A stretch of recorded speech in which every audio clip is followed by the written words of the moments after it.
નગરપાલિકાની ચૂંટણીઓમાં મારો મત અને આપનો મત સિદ્ધપુરના વિકાસને, સિદ્ધપુરના હિતને આ વખતે નહીં હેતરાઈએ.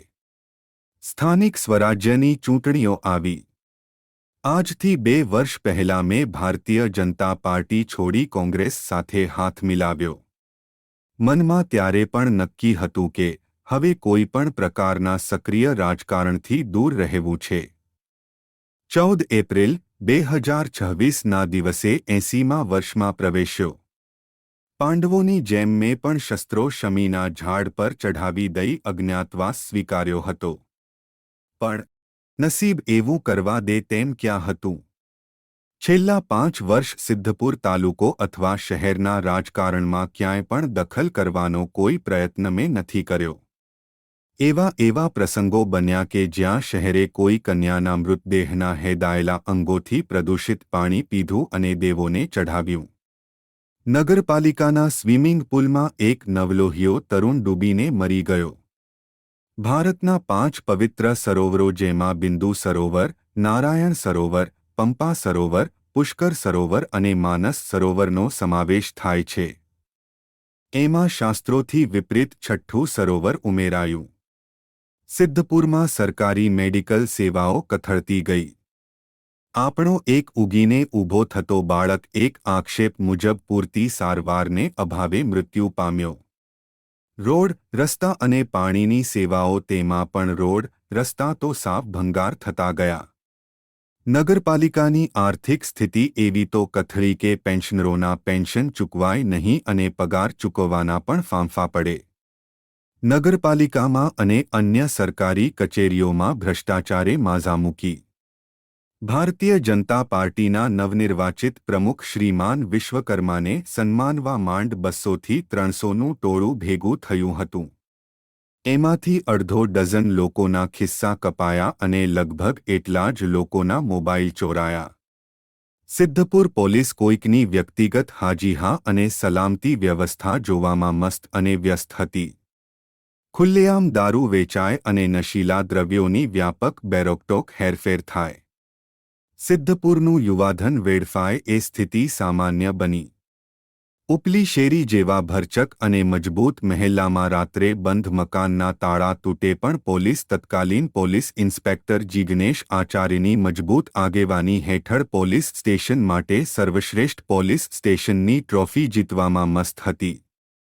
શહેરનું નાક એવો સરસ્વતી વંદના કાર્યક્રમ, સાંસ્કૃતિક ધરોહર રજૂ કરવાને બદલે ડાયરાના સ્તરે પહોંચી ગયો.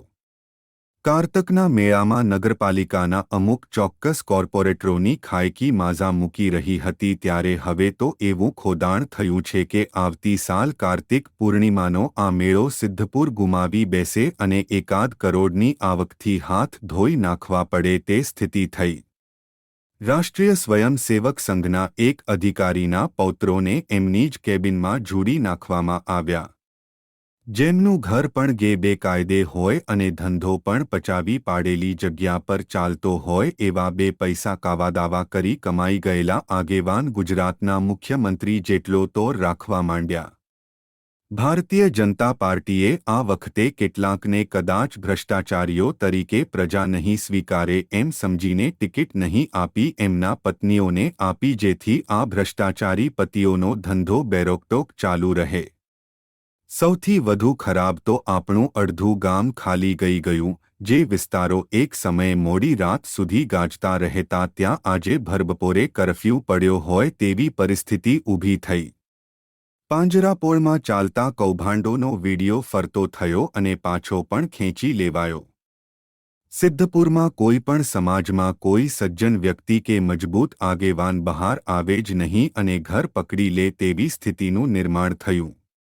તમે નગરપાલિકાના, તાલુકા પંચાયતના કે જિલ્લા પંચાયતના મતદાર હો તો મત આપતા પહેલા પ્રમાણિકતાપૂર્વક તમારી આજુબાજુ રમતા પેલા નિર્દોષ બાળકને જોજો.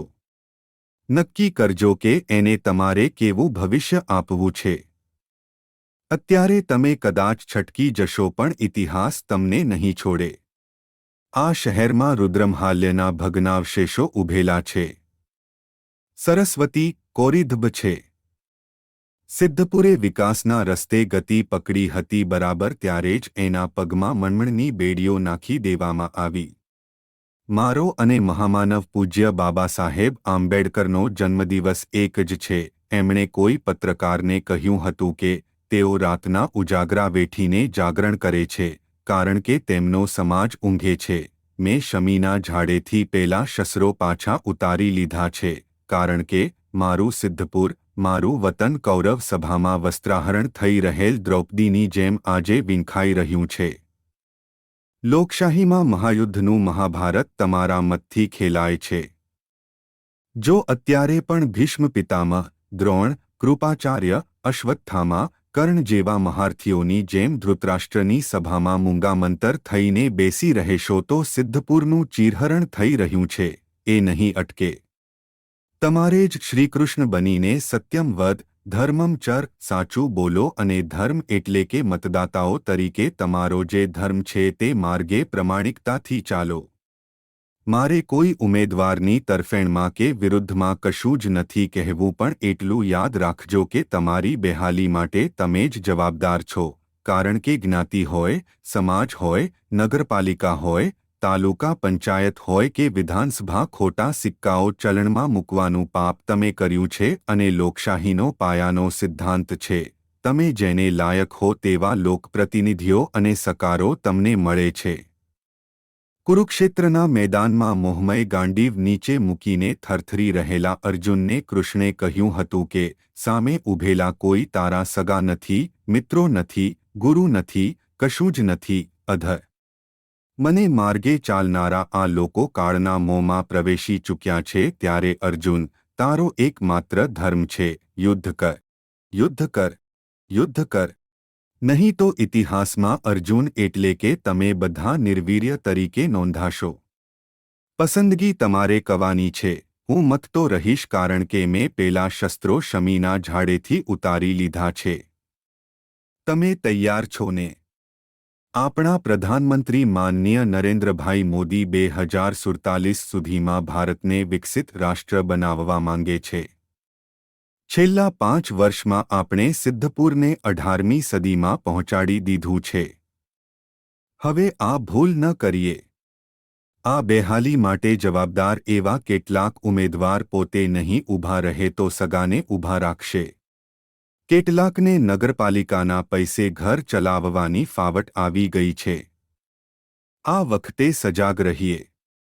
સિદ્ધપુરના હિતમાં કોઈપણ પ્રકારના વાદથી દૂર રહી પ્રમાણિક, યોગ્ય, શારીરિક રીતે દોડધામ કરી શકે એવા તંદુરસ્ત અને માનનીય પ્રધાનમંત્રીશ્રીના સ્વપ્ન સાથે સિદ્ધપુરને જોડે. તેમાં આવતા 5 વર્ષ તો જે ખાડો ખોદ્યો છે તે પૂરે અને ખાયકી ન કરે, સિદ્ધપુરને માંદગીના બહાનેથી બેઠું કરે તેવા ઉમેદવારોને જ ચૂંટી એમની પાસેથી કામ લઈએ. બધા જ મારા છે અને જેમનો ઇતિહાસ કૂડકપટ અને ખાયકીનો છે તે કોઈ મારો નથી. આજે પણ હું સિદ્ધપુર માટે ચિંતા કરું છું એનો આ પોસ્ટ પુરાવો છે. ઈશ્વર સૌને સદ્બુદ્ધિ અને પ્રેરણા આપે. આ રહ્યા મુખ્ય મુદ્દાઓ. આખી ચર્ચાનો સાર માત્ર એટલો જ હતો કે સારા ઉમેદવારને પસંદ કરીએ. પરંતુ સિદ્ધપુરનું અનહિત ઇચ્છનારાઓને પણ તેમાં વાંધો થયો. કોઈએ વિડિયો મૂકી વિરોધ કર્યો તો કોઈએ અન્ય રીતે અડચણ ઊભી કરી. આ વિષય સાથે જોડાયેલી કેટલીક રસપ્રદ વાતો માટે ભાગ 2 અવશ્ય સાંભળશો.